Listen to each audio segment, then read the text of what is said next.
I'm positive that in SoloQ, it's very easy to go on a losing streak. And as the roamer especially, it doesn't really matter how much of an advantage you give your team. Sometimes unfortunate things happen. Now there's something I want you guys to realize. Now I understand not everyone might agree with me when I say this. However, even if say as the roamer you do give your team an advantage, but you still lose, I feel like practicing these fundamentals is also very important. Whether you win or lose, the contemporary game is also very important. Although I'm playing Selena roam, Gamesense applies to all characters. And I'll also show you my thought process just for those Selena users. Now usually my rotation starts off by helping our jungle. I always place one trap on the jungle creep and then one in the corresponding middle bush. I understand that not everyone spawns at the same time, so just in case you spawn a little bit later, place one trap on the jungle creep and ready up with your enhanced basic attacks. After, you can always rotate to the mid lane or wherever you want to give vision. After you're done helping your jungle, there are multiple things you can do. You can either continue giving vision in the mid lane. However, in this case, the enemy had a Franco. Speaking of team comp, the enemies have a really annoying team for Selena. Franco has this really annoying stun.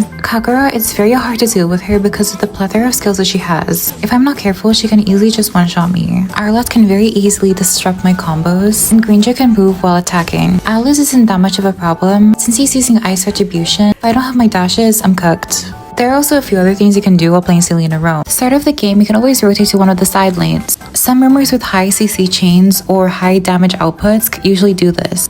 You can always just try to get an early first blood, or else just scatter around for the enemy jungle. If you know where they are, then you can prevent a lane from being ganked. Obviously, if your team listens to your ping, it's even better. I noticed that Franco took one of my traps, and it seems like he's heading to the bot lane. Although I see Alice, I'm not that sure I could kill him. Franco's a much easier target because he's not that tanky. However, I get kind of impatient and try to snipe at their gold laner. But I know that Alice is still around, and I don't want him to gank our gold laner. So I'll place a trap in that long bush.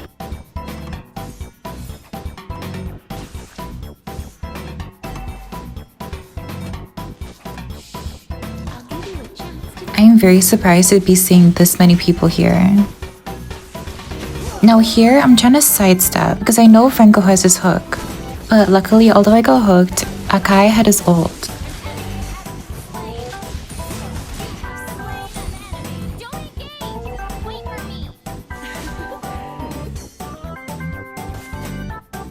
Now here it was very unfortunate that my trap did not attach onto Kagura, but it's fine because I probably wouldn't even kill her anyway.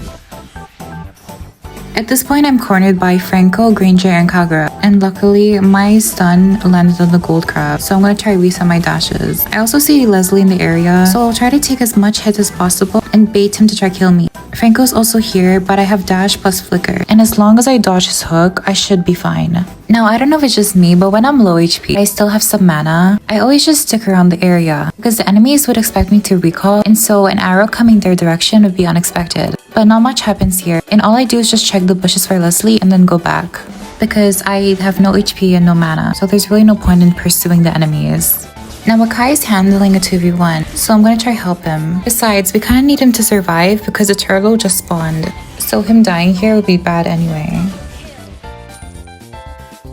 Now the only people we need to take account is Kagura and Alice, so I'm just gonna camp around the area. Kagura probably won't even contest, but their jungler might.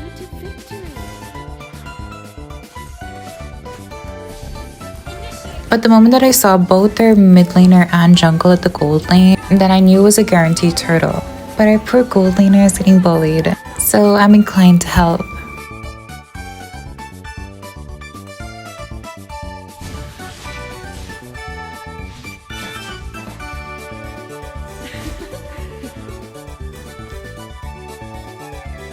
Now here I will admit, I was saving my resources. I wasn't checking the other bush properly. But thank goodness that Franco's reaction time was not the best and I survived it. Probably if Granger purified, I would have died there because I wouldn't be able to reset my dashes.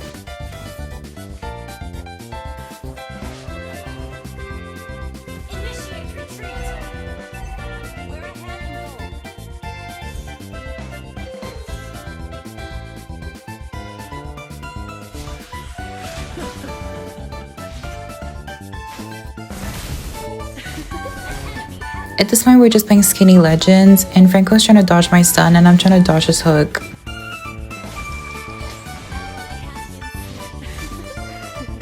Now here, although I did stun Kagura, Obviously, we're not gonna dash because I don't know if she has her Purify. If I knew she used it, then yes, you could dash. But since I'm oblivious to the fact that she could have it or not, then there's no point in engaging.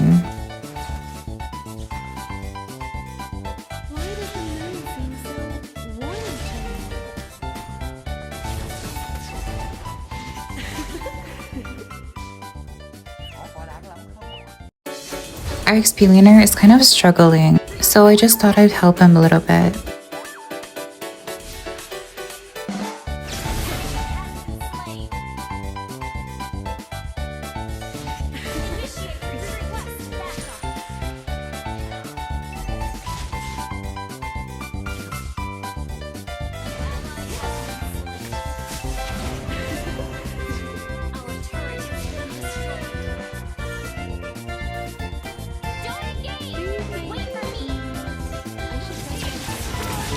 I got really lucky that Kagura purified into my trap.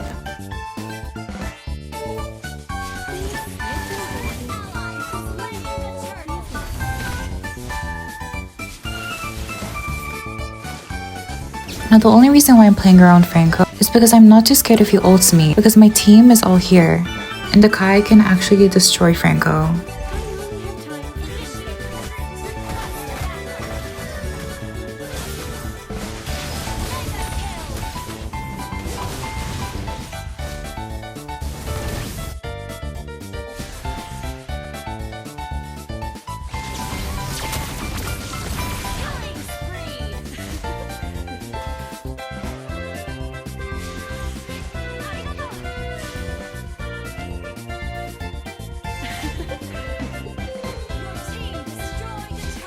My first stun on Kagura makes her use her Purify. If I stun her again in quick succession, then I can try kill her because she won't have her Purify to get out of my stun. I don't kill her here, but the concept is still what matters. It's kind of the same with a lot of other heroes. If certain enemy skills are dangerous, if you don't know if they have it or not, then always try bait out. I'm very surprised that Franco wanted to keep pursuing me here. He used everything in his arsenal just to get me.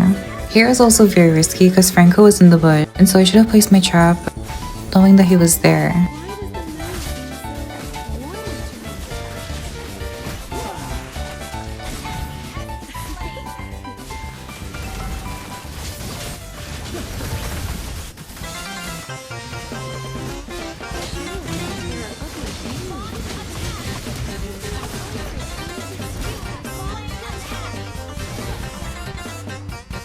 Now Granger uses Purify, and at this point I'm getting kind of greedy and I'm gonna try go for the kill. If I stun Kagura here, I wouldn't be able to go for her anyway because she might have her dash, but I actually stun Granger and I get him.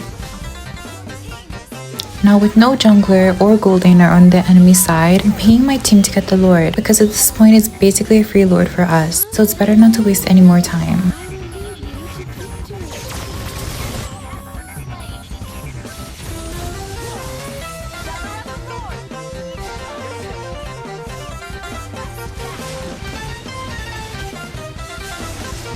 Since Alice, I interpret, wanted to try to take the Lord, our explainer and I cut him off.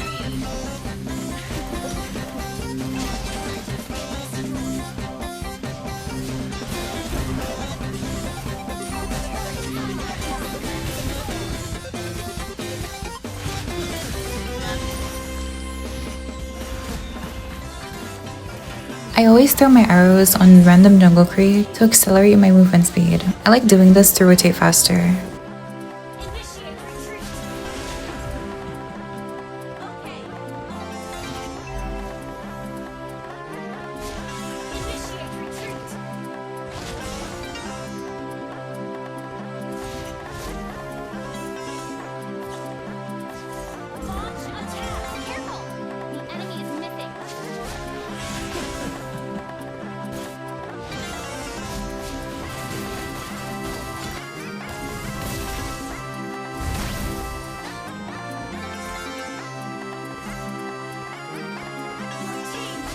Now here it's very good that I stunned Kagura with her umbrella because she was forced into a lose-lose situation. She either tries to run away or then dash to our side to try and get away from me, but she would have been dead either way.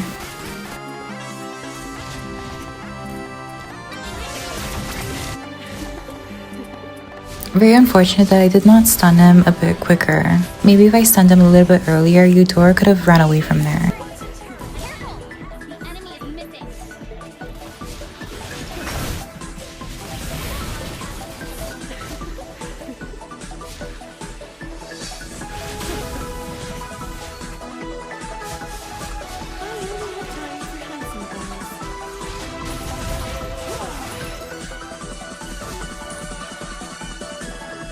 What I wanted to do here was hopefully hit my stun, get a mark on Franco, and then dash on him and flicker out. However, he sidestepped my arrow and it kind of screwed me over.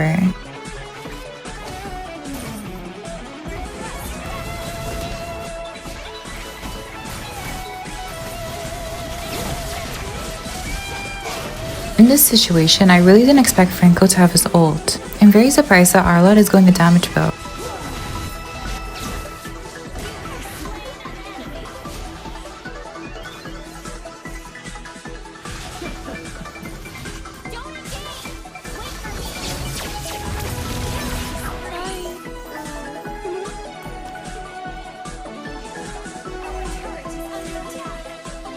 Once again, although I stun Kagura, don't engage on her because she obviously has her Purify.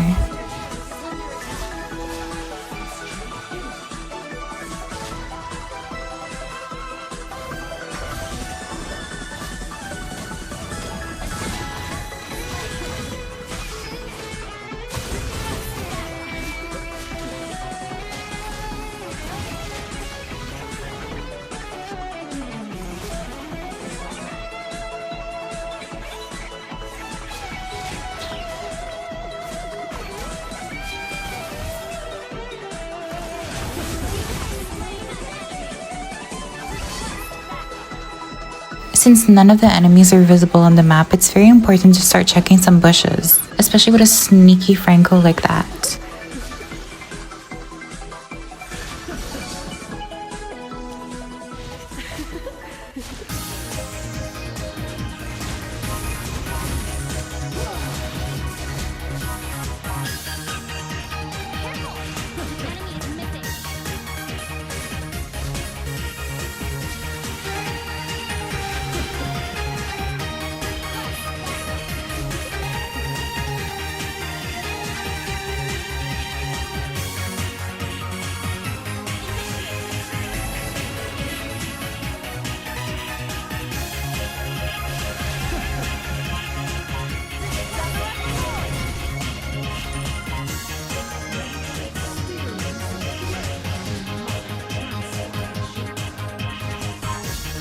Lord has won, but I saw their jungler was in the top lane and I wanted to try stop him from getting closer to the objective.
Here I flicker dash to Granger because I know he doesn't have his Purify.